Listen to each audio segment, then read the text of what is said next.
and I'm here just to go over uh, and explain about the Oracle book. This is a book I wrote, and what's the story? Okay. Um, I started writing these chapters or chapters now in the book, but basically they were literally my way of putting on paper exactly a shift that I have just gone through that gave me a whole different perspective of what was going on in my reality, which then helped me put into words what I was feeling. This journey started after my child was born. Um, my child is the one that has been showing me a different way of living, a different way of seeing the world, a different way of seeing myself. Took me a while to understand that that was happening, as before it all felt like lots of triggers, um, frustration, misunderstanding. Um, and when I started to see exactly what he was trying to show me through unconditional love, I started to realize, there's something here for me to see within myself. And that's how my journey of ascension started. And we've been in this journey still. We're still learning. We're still um, learning deeper depths of unconditional love from all aspects of our lives. And it expanding, into family, into relationships, into work, into career, into your personal being. So I wrote these little blogs and I posted them on my Facebook. Just like whenever it happened, I went straight to write, and it was straight on Facebook. It wasn't for any other reason but to clear my mind or clarify my mind, because sometimes you can have a lot of feelings and not have um, clarity. And when you start writing, that's when you realize you have clarity. So it's like a journal, but I put it out there every time. And then after I stopped, eventually I phased out of writing on Facebook, and I'm still writing for myself, but I haven't added anything here that's not from those Facebook blogs. And then one day I just thought, this I don't think I even have a thought. I just felt very guided to put it together, and I put it all together in a Word document. And then it looked like a book, and I thought, oh, I can make a book. So then I edited it. I worked on editing for months and months and months and months, and it came as a book, and I put it on Amazon. And the people that have bought and have given me feedback, I suggest right at the beginning that this book is not to be read from cover to cover. It's a very activating book, and it's a book to be read whenever you feel like it, whenever you feel called to just open on any page and just have a 2-minute read, okay?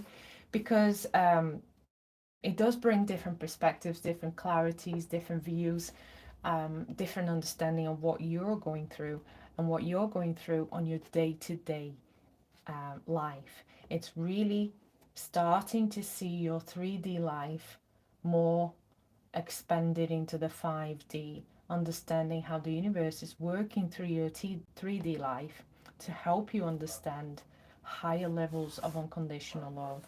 And for those that have children, you will probably resonate with a lot of the stories here. I don't necessarily expand and describe what the story was, but I do expand uh, a little bit about the situation, but how the situation can be seen from different angles so that it can help you see the sides where you're coming from, where the child is coming from, and how to bring into a balance. And even people that don't have children have read and have found that it was a way of working with their own inner child, because in the end of the day, what our children are bringing to us is basically that which our inner child was in conflict with, and therefore is still lingering in our energy system.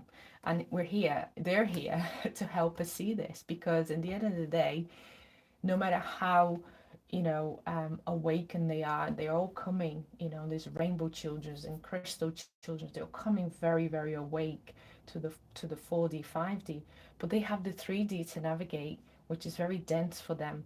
And we're here to guide them into the 3D. But how are we going to guide them? Are we going to guide them through our own traumas? Or are we going to learn their expansive ways of being and then guide them into the 3D with that understanding? And this is how it felt. My journey with my child was that he was teaching me how to expand my 3D into the 4D and 5D. And now I'm now helping him now navigate the 3D, and I fully trust that his 4D and 5D is already ready. Yeah, he's navigating it with it. And the only reason I know is because he used the 4D and 5D to work on my 3D. And now I'm working, I'm expanded, a little bit more expanded, still learning, always learning. I have my ups and downs, but I'm helping him navigate the 3D. And in fact, I'm not going to open any chapter. It could be any chapter, but I'm going to explain the cover. Okay, this is a drawing, and this one day, one of those moments of triggers, moments where perhaps you're not feeling heard by your child, they're not listening to you. You've asked a million times for them to do something, and I end up getting a bit triggered. It wasn't an argument, it wasn't a fight or anything like that, but I was getting to the point where I was realizing my triggers, and I was trying to either suppress my triggers so I didn't project onto my child, okay, because it was something I was doing before, or I was trying to work through the emotions right in the middle of the situation. And but in my mind, I was at the same time, I'm still a parent. I still need to show that, I am a parent, and I couldn't show my weakness of being frustrated and anything. But that day, I broke down, and I sat on the sofa, broke down. And my son saw me in the sofa, and he was only 6 years old, and he left the room, and I was just in tears with myself, not about him. It was just my frustration, my trigger, my inability to control my trigger, my suppression of my own projections onto him that I didn't want to project. So I was suppressing it. It was really hard. It was very intense feelings in my body, not knowing what to do, not knowing where to roam, what the right thing to do, what was the wrong thing to do. And he came back with a piece of paper and a few pencils, and he started drawing. And my cry started to kind of ease a little bit, and I was just observing him drawing right in front of me on the floor. And then he said, "Mommy, this is for you." And I was going to ask him what he meant, and he just started explaining anyway. And he said that he is a rainbow. This is a rainbow, and it's reinforced, so you can see the pillars with the bars. It's like it's reinforced and protected, he said. And then I did ask, what are these shapes? And he said, this is his light, so it's yellow and blue, right? It's beautiful. And he said that these are stones and gel-like fences or um, gel doors like these, okay? And these are stones. And he said, nothing will hit me, Mummy. Nothing will hit me. I'm protected, I'm reinforced, and these are not going to affect me. And I think what he was trying to say is, I was going through those emotions of, do I present myself as a strong parent, firm, saying no and that's it? Do I present myself as a parent that is struggling to suppress a projection that I knew was coming, I did not want to project? Do I present myself as a parent that just crumbles and sit in the sofa and cry? And I went through all those three phases in like 5 minutes. And what he was saying to me at that time, it just sunk into my soul when he explained this drawing. And that's the whole essence of this book. Every single story has this code essence that helps you realize this, okay? Every story helps you realize this. Doesn't matter what story you're coming from, no matter what chapter you're reading, every story is going to come down to this. And the essence code is that these rainbow children, crystal children are coming, okay? They're coming to teach us that these ancestral programmings, limiting beliefs, traumas are not necessarily going to affect them, okay? Because we are now seeing that they are trying to help us. They are trying to help us see that within us, us to discern if it's something that resonates with our being or not. And I was in that stage that I was realizing that those triggers, they were not mine, and it didn't resonate, and I wanted to get rid of them. And in the process of releasing them, in the process of working through them to release them, I was up and down in between projecting, between triggering, between frustration, between crying, and that any of those outcomes are okay. They're there to hold space, and they're not going to be affected. They are protected, right? They are protected. My light is also protected by all these programmings that was coming at me, and it was up to me to go within and see those programmings and start to like flip them out, okay? And what they're saying is, as you are understanding that they are guiding you, your children are guiding you through your 3D with unconditional love, that it's okay to make mistakes because it's not going to affect them. And the more conscious and aware that you are, that you're working through it, the easier it gets. And they're only there to help you, to assist you. Not only there, but they're there to help you and assist you. And one question that I kept going in the morning, thinking, I failed again, and they're going to sleep, and I'm crying my eyes out, and I'm saying I'm going to do better tomorrow. And then you do better for a day or two, and then you fall like off the horse again, and you ask that question. They come back every single day with love, unconditional love, to keep helping us, to keep assisting us.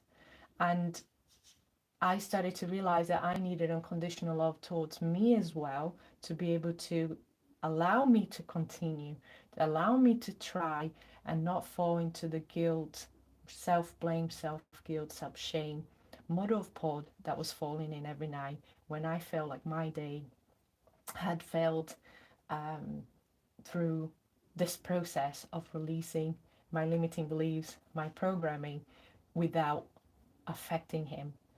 And even though some of the things were affecting him, they weren't affecting him in such a deep level compared to how I was affecting, because we reproduce our traumas into our children, don't we? We go through traumas with our parents, and then we reproduce somewhat into our children, sometimes in suppressed ways, not necessarily, not intentionally, but in suppressed ways.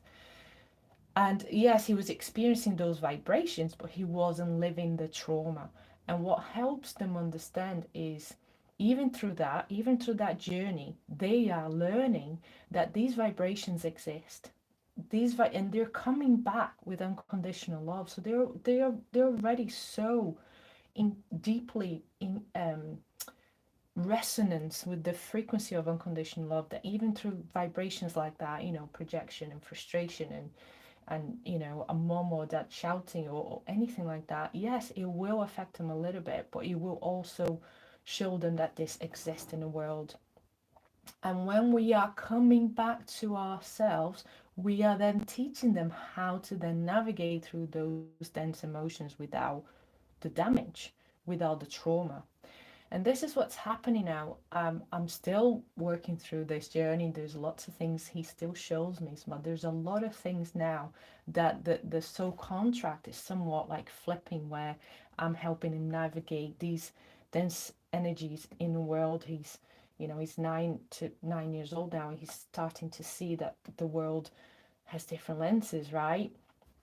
He's starting to see like that some people might have lower vibrations, and questioning, and just helping them then navigate.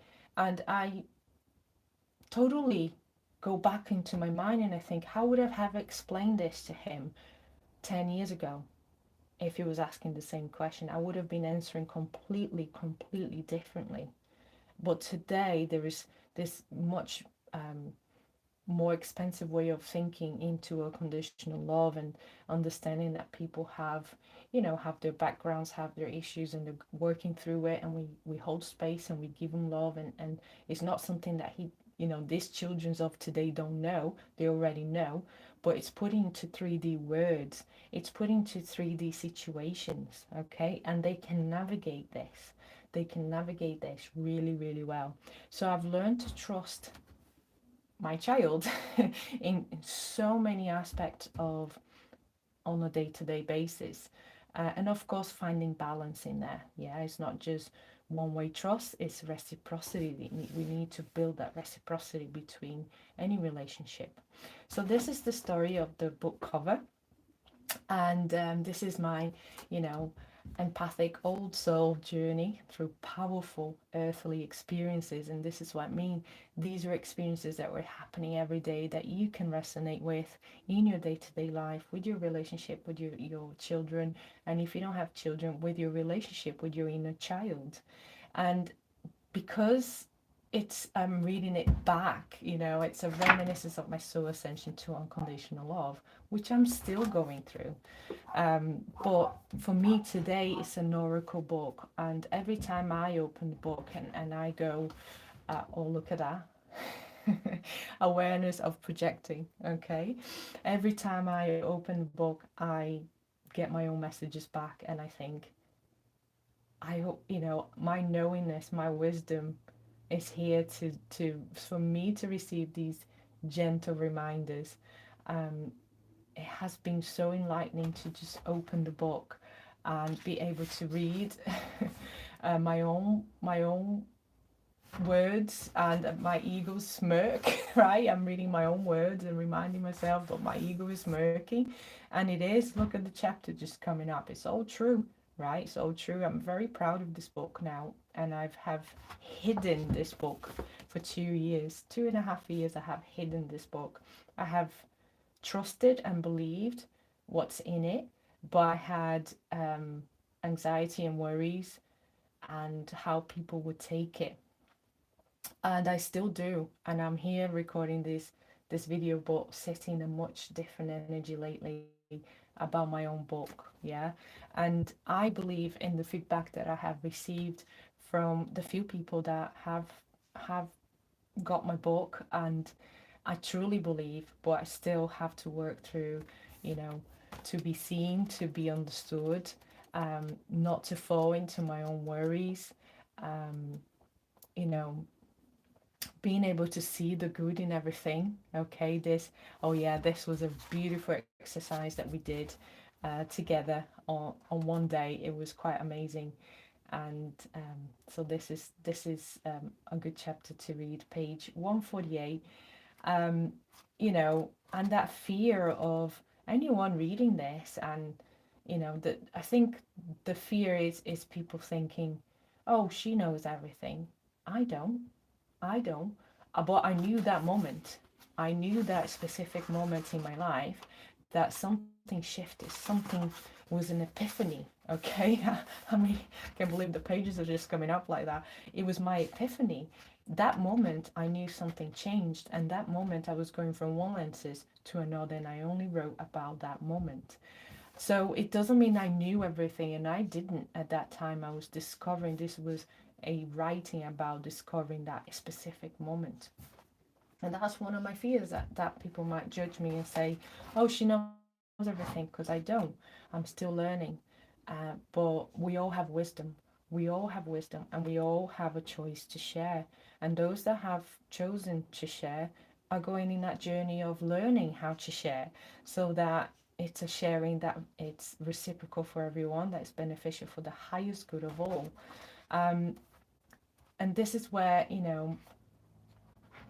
speaking from the heart, yeah, um, this journey of teaching, this journey of sharing, is a journey of really voicing and speaking from the heart. Um, and it's a lovely journey, because I was very quiet.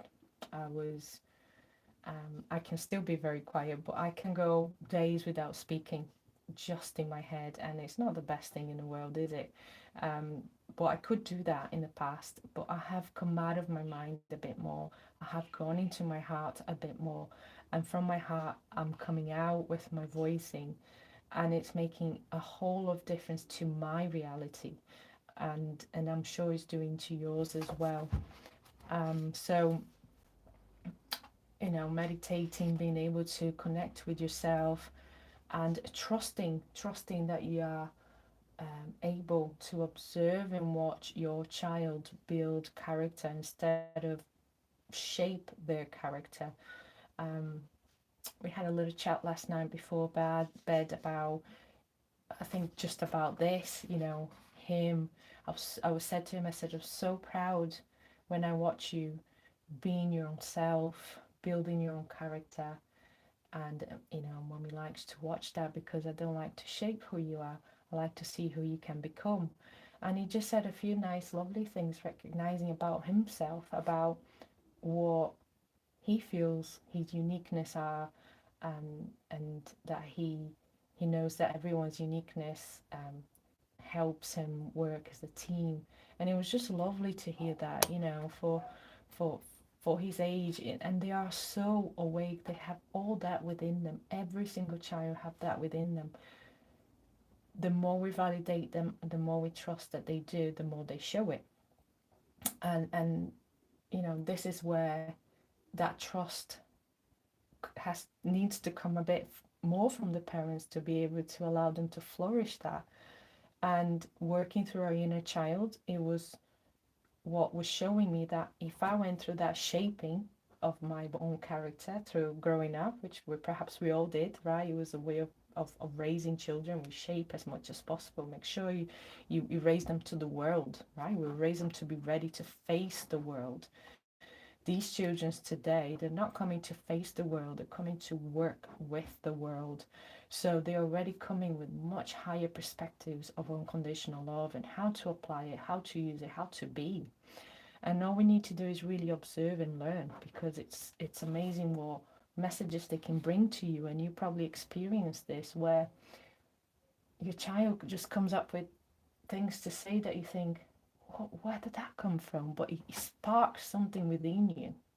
Or sometimes you see them speaking to you and their eyes lit up differently, and there's soul speaking through them with really wise words and wisdoms that makes you wake up to something different, that makes you see something differently. And your child is awakened in that way. And they all are. They all are. Um, this is a question that everyone asks from when you're going through your ascension process, isn't it? This is something, like, again, on that day, I experienced this profound understanding. and and really, it's our choice. It's our choice. It's not, the ascension doesn't take us away that far away from our loved ones. It might do for a bit, but we always come back. We always come back because we love them. We always come back, and it's our choice. Yeah. And yeah, so this is the most, I think this is the most amazing chapter, the tone, because it's, everything's in the tone, right? In our tones, in a voice tone, we are raised through tones.